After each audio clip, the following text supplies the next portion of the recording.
Assalamualaikum warahmatullahi wabarakatuh. Kali ini saya mau bahas tentang ini. Netizen Malaysia menyindir Kevin Dix adalah pemain buangan Belanda yang dipungut oleh Indonesia.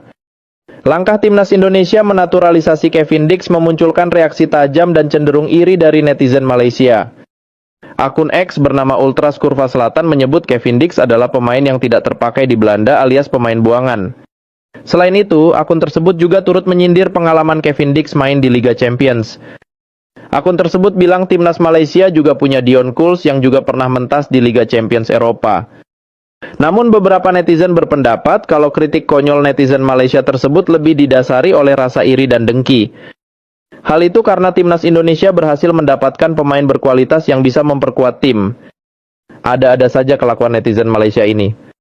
Itu tadi adalah video yang sudah agak lama, tapi mengapa saya tampilkan kembali?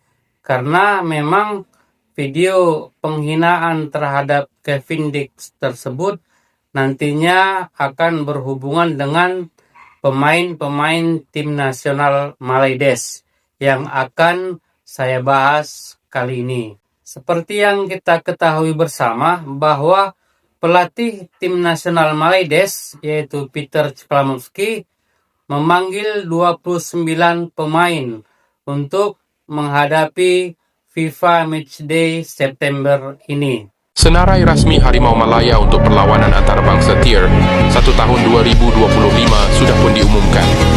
Inilah barisan pemain yang dipanggil menyarung jersey kebangsaan. Di posisi penjaga gol, kita ada Azri Ghani, Haziq Nazli, Suhaimi Husin Shihan Hazmi.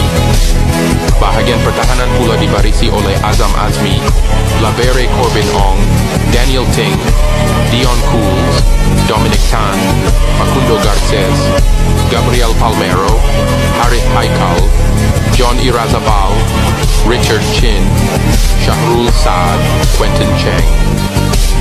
Untuk posisi tengah, pasukan negara membawa masuk Hendrik Dos Santos, Hector Hebel, Nazmi Faiz, Noah Laine, Sergio Aguero Stuart Wilkin. Manakala di barisan serangan, antara nama besar yang tersenarai ialah Arif Aiman, Faisal Khalid, Joao Figueiredo, Paulo Josue, Rodrigo Holgado, Romel Morales, Safawi Rashid. Dengan barisan sehebat ini, adakah Harimau Malaya mampu menggegarkan pentas Asia pada tahun ini? Sama-sama kita nantikan. Dari ke-29 pemain yang dipanggil tersebut, 7 diantaranya adalah pemain abroad, yaitu pemain yang bermain di luar Malaydes. Siapa saja ke-7 pemain tersebut? Mereka adalah Facundo Garces yang bermain di Deportivo Alaves La Liga, kemudian Gabriel Palmero yang bermain di Unionistas, yaitu tim dari Divisi 3 Spanyol, kemudian Dion Kuls yang bermain di Cerezo Osaka J1 League, kemudian Enric dari Chong'an Ho Chi Minh City Vietnam. Kemudian lagi ada Sergio Aguero dari Kanchanaburi FC Thailand. Kemudian ada Rodrigo Holgado yang bermain di CD Amerika Liga Colombia. Dan yang terakhir Richard Chin, yaitu pemain dari Red Rovers, tim dari divisi kedua Liga Skotlandia. Jadi inilah ke-7 pemain abroad yang dipanggil oleh pelatih timnas Malaydes. Selaku pemain yang bermain di luar negeri, tentunya ke-7 pemain ini sewajarnya memiliki nilai pasar yang lebih besar daripada pemain-pemain yang bermain di liga lokal atau di liga Malaydes. Nah, seberapa besar nilai pasar ke-7 pemain ini? Mari kita lihat satu persatu.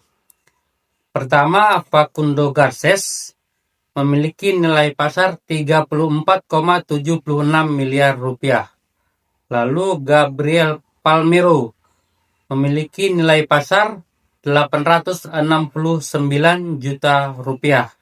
Kemudian Dion Kuls memiliki nilai pasar 17,38 miliar rupiah. Lalu Endrick memiliki nilai pasar 3,91 miliar rupiah. Kemudian Sergio Aguero memiliki nilai pasar 3,48 miliar rupiah. Kemudian Rodrigo Holgado memiliki nilai pasar 13,91 miliar rupiah. Dan yang terakhir Richard Chin. Tidak ditemukan data berapa nilai pasarnya. Ketujuh pemain abroad tim nasional Malaides ini nilai pasarnya adalah 74,3 miliar rupiah. Itu penggabungan dari ketujuh-tujuhnya. Nah, tadi saya sebutkan mengapa ini ada hubungannya dengan Kevin Dix. Ternyata nilai pasar Kevin Dix, pemain yang selama ini mereka hina, adalah sebesar 86,91 miliar rupiah. Dan itu jauh lebih tinggi dari total ketujuh pemain abroad Malaides. Dari sini kita bisa tahu bahwa fans sepak bola Malaides yang selalu menghina Indonesia sesungguhnya bicara tanpa fakta.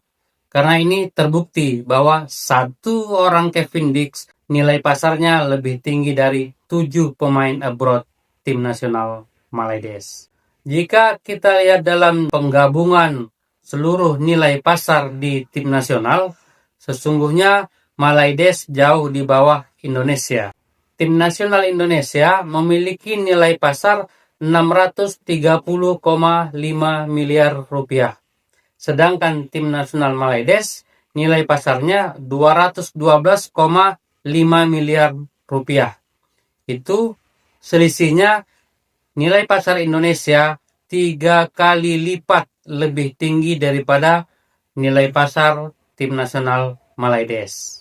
Tapi walaupun begitu, dasar mereka pengidap penyakit mental dan mereka memang sudah diajari untuk menghina sejak kecil, jadinya mereka tetap tidak sadar diri.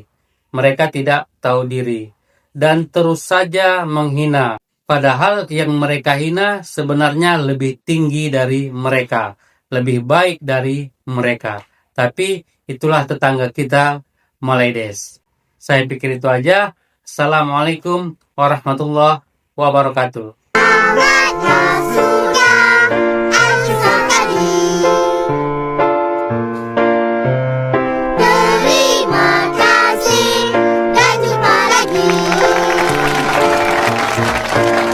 Media Malaysia Palato Bola kembali bikin sensasi dengan logika yang entah nyangkut di mana.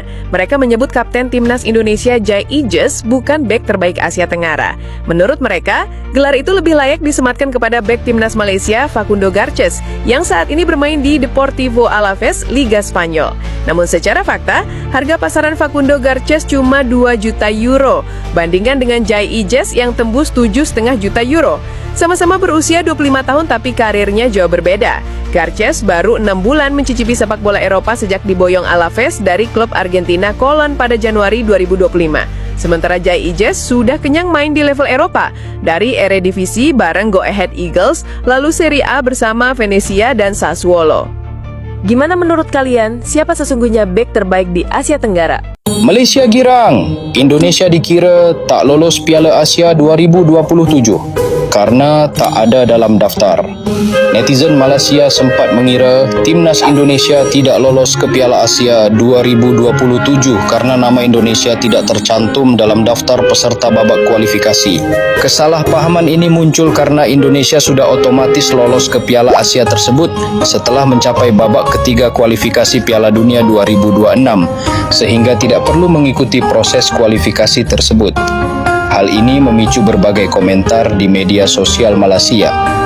Melihat kesuksesan timnas Indonesia di kualifikasi Piala Dunia akhir-akhir ini dan kehadiran pemain kacukan Malaysia, merasa terpacu untuk segera melakukan revolusi dalam pengelolaan sepak bola mereka agar tidak tertinggal lebih jauh.